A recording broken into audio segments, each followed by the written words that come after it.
దానాల గురించి వివరిస్తున్న భీష్ముణ్ణి ధర్మరాజు ఇలా అడిగాడు. ఎన్ని చేస్తున్న మనుషులు మానసికంగా ఎందుకు కృంగిపోతారు చెప్పాలని ధర్మరాజు భీష్ముణ్ణి అడిగాడు. ఇది ఈ కాలానికి కూడా ఉపయోగపడే కథ. మనిషి ఏ సందర్భాల్లో మానసికంగా కృంగిపోతాడో చెప్పే గొప్ప కథ ఇది.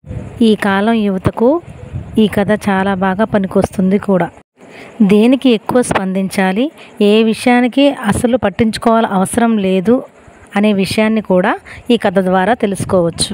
ఒక పండితుడు అడవిలో ప్రయాణిస్తూ ఉన్నాడు. ఒక రాక్షసుడు అతన్ని చూస్తాడు. అతన్ని చంపి తినేయాలని రాక్షసుడు అతన్ని పట్టుకున్నాడు. కానీ ఆ పండితుడు భయపడలేదు. అతని ధైర్యానికి ఆశ్చర్యపోయాడు ఆ రాక్షసుడు. అప్పుడు ఆ రాక్షసుడు, నీ ధైర్యానికి మెచ్చుకొని నీకు ఒక పరీక్ష పెడుతున్నాను. నేను ఒక ప్రశ్న అడుగుతాను, దానికి సమాధానం నువ్వు చెప్తే నిన్ను వదిలేస్తాను అని రాక్షసుడు పండితుడికి మాట ఇచ్చాడు. పండితుడు సరే అన్నాడు.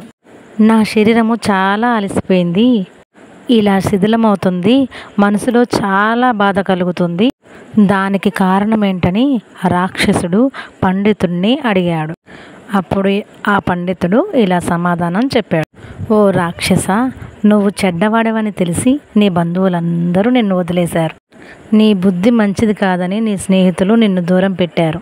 అందుకు నువ్వు చాలా బాధపడుతున్నావు. అయినా నీ తీరును మార్చుకోలేదు. పంతానికి పోయి నీకు చేతకాని పోటీలో నువ్వు ఓడిపోయావు.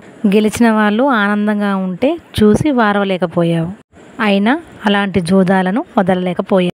నీ అవసరం ఉన్న దుర్మార్గులు నీ చుట్టూ చేరి భజన చేస్తుంటే నువ్వు చాలా పొంగిపోయావు. కానీ పండితులు ఎప్పుడూ నన్ను పొగడలేదని బాధపడుతున్నావు.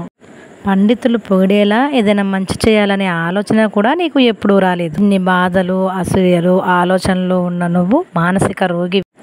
ఆలోచనలు ఎక్కువైతే శరీరము శిథిలమైపోతుంది, కల తప్పిపోతుంది. నీ విషయంలో కూడా అదే జరిగింది అని ఆ పండితుడు చెప్పాడు. మనిషి మానసికంగా కృంగిపోవడానికి గల కారణాలు ఇవే అనే విషయాన్ని భీష్ముడు ధర్మరాజుకి ఈ కథ ద్వారా వివరిస్తాడు. ఇలాంటి ఎన్నో విషయాల గురించి నాకు తెలిసినంతలో మీకు తెలియజేస్తూ ఉంటాను. Please like, subscribe my channel.